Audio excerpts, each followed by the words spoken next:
Okay, more trailers. Because that's what the Super Bowl is really for. Also, there's the sports ball stuff, if you care about that, but the trailers, that's what people come to see. And this one's for a movie I'm looking forward to. That's not always the case with Marvel right now, and frankly, they screwed up letting James Gunn get away. The Guardians of the Galaxy have been consistently good and exciting and funny and heartfelt. Even the frickin' holiday special was great. And you can't say that about every Marvel franchise, especially since Phase 4 happened. There have been a lot of valleys and not that many peaks lately. Hopefully Quantumania gets things back on track. But James Gunn has just been in his element with Guardians of the Galaxy. With these movies, you can be laughing one minute and crying the next. He just knows the right buttons to push. And damn it, I'm gonna miss these characters. The Guardians of the Galaxy are just lovable in ways a lot of the Marvel characters just aren't right now. We're really losing something here. And I think they let the cat out of the bag that somebody big is gonna die in this one, so get ready for some waterworks, I guess. With the soundtrack Gunn likes to use, I might have to mute this whole trailer, but let's check it out. Guardians of the Galaxy, Volume 3. I'm gonna tell you something. I'm Star-Lord. I formed the Guardians. Met a girl, fell in love. That girl died, but then she came back. Came back a total dick. Oh, please. He left out some important information, but that is the gist of it. Yeah, okay. Yeah. Now they're going back to Earth.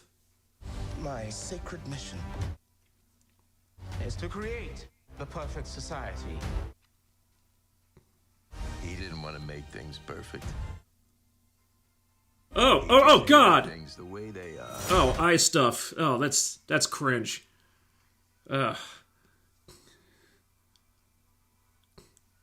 Definitely gonna have to mute this. Mantis. I want you all to know that I'm grateful to fight beside my friends. Incinerate them.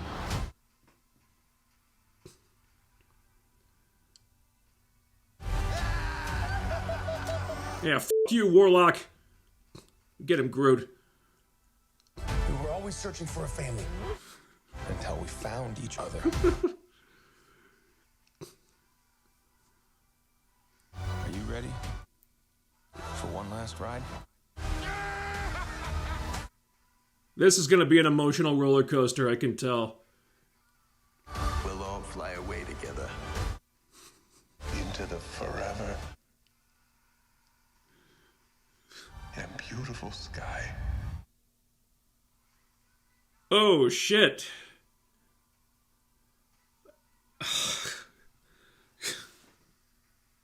Whoever it was that you were in love with, it sounds more like her. Her? That's ridiculous. Do not bring me into this. Knock it off! What? Just never noticed how black your eyes were. They were replaced by my father as a method of torture. He picked a pretty set. Nebula. Oh, boy.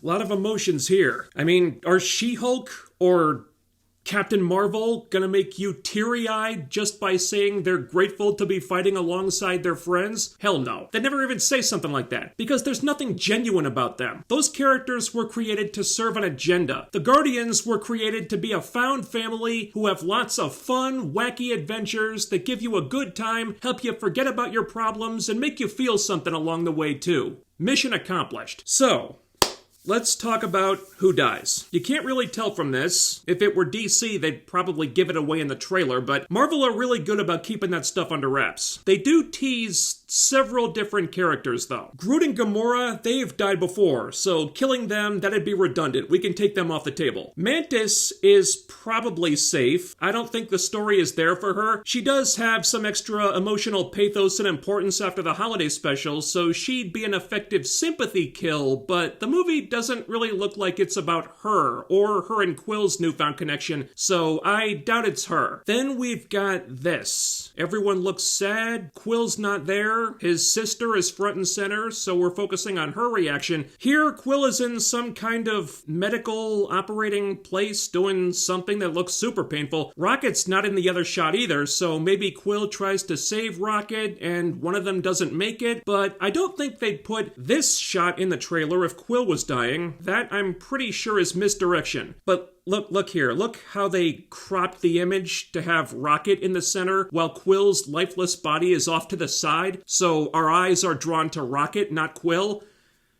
That's a big hint right there. I'm not saying for sure that it's gonna be Rocket, but they're revealing his origin. He meets another creature like him. Things appear to be coming full circle for Rocket, so signs are kind of pointing in his direction. But he's not the only one. This is just me speculating, but I could see Nebula dying. I hope I'm wrong, but I think it would make sense for her character. It sounds kind of depressing, but that might be the perfect way to finish her arc, especially with Gamora. Think about it. She starts out as a villain trying to kill Gamora, and she ends as a friend and ally, a member of the family who maybe sacrifices her life to save Gamora? I'm getting into fanfic territory a little bit here, but that's a good story on paper. I could definitely see them doing something like that. I hope they don't. I love Nebula. I selfishly want her to stay alive, but if you take emotions out of this, it does feel pretty fitting thematically. Then there's Drax, and I don't have a whole lot to base this on, except Batista has stated that this is going to be his last time playing the character. He wants to move on to other things and do more dramatic stuff, I guess. So if he's done, then Drax won't be around anymore, so maybe he dies to put over how dangerous Adam Warlock is? We do see them fighting here, and Adam Warlock is no joke. That might not go well for Drax. And it looks like he's waving goodbye to Mantis here. They're both getting choked up, so Drax is a real possibility. And also, Kraglin. It would be so James Gunn to kill Kraglin off just to be a dick. Like, Kraglin finally masters Yondu's flying dart weapon thing, gets his big hero moment, and then that's absolutely something James Gunn would do. So those guys are the most likely options in my opinion. I'm leaning toward Rocket right now, but I don't think Nebula or Drax are safe at all. And there's no guarantee that only one of them is going to die. I'm looking at you, Kraglin, so get the tissues ready. And the other big thing here is Quill and Gamora. What happens with Quill and Gamora? I might be in the minority on this, but I think it would be a more interesting way to go if they don't get back together. Because this is not the Gamora that Quill knew in the first two films. She doesn't have those experiences, so she's a different person. Maybe this Gamora is just not romantically compatible with Quill like his Gamora was. Maybe that's part of his arc for the movie, coming to terms with this new Gamora being different. And they can be friends. He still gets Gamora back in his life, but the romance thing is gone, and he has to make peace with that. I think that's more poignant than them just getting back together and being a couple again. Oh, and Adam Warlock is there too, I guess. He doesn't really do that much. I love how he was the big tease at the end of Volume 2, and then he's barely in the trailer for this one. It doesn't even look like he's gonna be around that much. There's so much other stuff going on here. Sorry, Adam. Oh god, that is horrifying. You don't treat animals like that, even a CG one. I've got a real thing about violence against animals. Whoever's doing that shit. Look at this. Look at this. It warms my heart to see Nebula looking so happy. A character who's been through everything she has, so much horrible shit, finally getting to a place where she can feel happiness like this, that takes heart, man. This one image has more joy and more emotion in it than all 9 episodes of She-Hulk put together. If Nebula dies, it's gonna be hard to get through that review. Oh boy. Guys, I don't always feel excited about Marvel projects lately, but I'm excited for this one. This looks great. There's gonna be some laughs, probably a lot of tears. It's gonna suck to say goodbye to these characters. Thanks for watching. Let me know what you think of this trailer down below. Do all the other YouTube things while you're here. Ding the bell icon and follow my social media to be notified when I upload new stuff. Links are in the description box. Hit that thumbs up and leave a comment. It really helps out against the YouTube algorithm. I'll be back with more stuff real soon. Stay tuned for that. I'll see you next time.